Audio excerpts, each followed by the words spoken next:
পৃথিবীর জমিনে তিনজন রব আছে। গোলাম রাব্বানী কাশেমী জানি যে রব হচ্ছে একজন প্রতিপালক আল্লাহ। আপনি বলেন তিনজন, আমি বলি না, আমি না, আমার আল্লাহ বলেছেন রব মোট তিনজন। হুজুর বলেন না হয় কাফির বলবো, আপনাকে বেঈমান মুশরিক বলবো, আর আমি না, আমার আল্লাহ বলে এক নম্বর রব প্রতিপালক হচ্ছে আমি আল্লাহ। এই ছাড়া আরো দুজন রব পৃথিবীতে আছে। আল্লাহুম্মা রব্বির হামহুমা কামা রব্বায়ানি রব্বায়ানি রব্বায়ানি।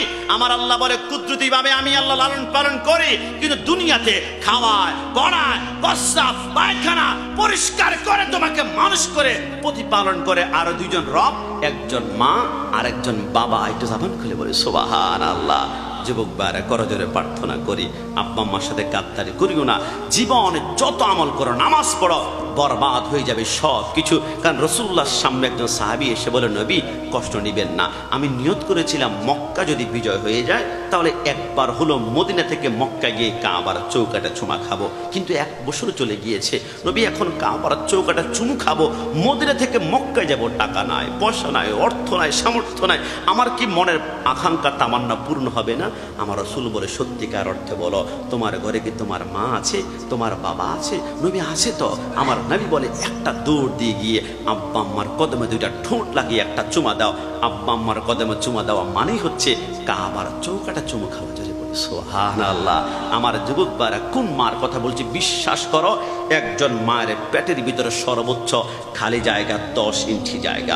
সন্তান যখন মায়ের পেটে 7 মাস 10 দিন বয়স হয়ে যায়, 10 ইঞ্চি জায়গা সম্পূর্ণ বরাট হয়ে যায়।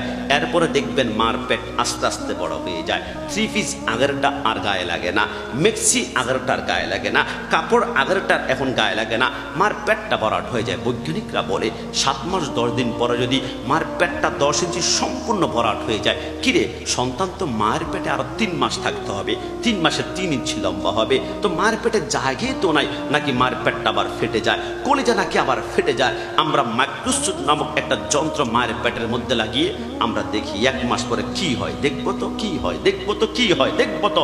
1 মাস পরে দেখি সন্তান যখন 1 ইঞ্চি বড় হয়, তখন মায়ের পেট ডানে যাওয়ার চেষ্টা করে, ডানে কোনো জায়গা নাই, বামে যাওয়ার চেষ্টা করে, বামে কোনো জায়গা নাই, নিচে যাওয়ার চেষ্টা করে, কোনো জায়গা নাই, এখন নিঃশ্বাস ফেলতে পারে না। এটা আমার বেলায়, আজকের সভাপতি সাহেবের বেলায়, আপনাদের বেলা হয়েছে ওই মুহূর্তে নিঃশ্বাস নেওয়ার জন্য প্রতিটা সন্তান মার কলিজা বরাবর এত জোরে আমরা একটা লাথি মেরেছিলাম, মার কলিজার জায়গা থেকে কলিজাটা ঠিক 1 ইঞ্চি উপরের দিকে উঠে গিয়েছে।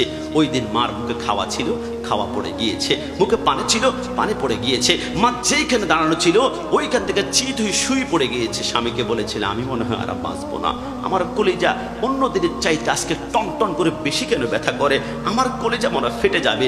এবার 9 মাস 10 দিন বয়স হয়ে যখন আরেক মাস বয়স বের হয়, তখন আমরা মায়ের ডানে বামে যেতে পারে না, আরেকবার মার কলিজা আমরা লাথি মেরেছি। এবার কলিজাটা 2 ইঞ্চি উপরের দিকে উঠে গিয়েছে। এবার 9 মাস 10 দিনের পরে কোনো মা জীবনের সমস্ত শক্তি দিয়ে হলো ঘুমাতে গেলে ডানে আর কাত হতে শুতে পারে না, বামে কাত হয়ে শুতে পারে না। মা কেন?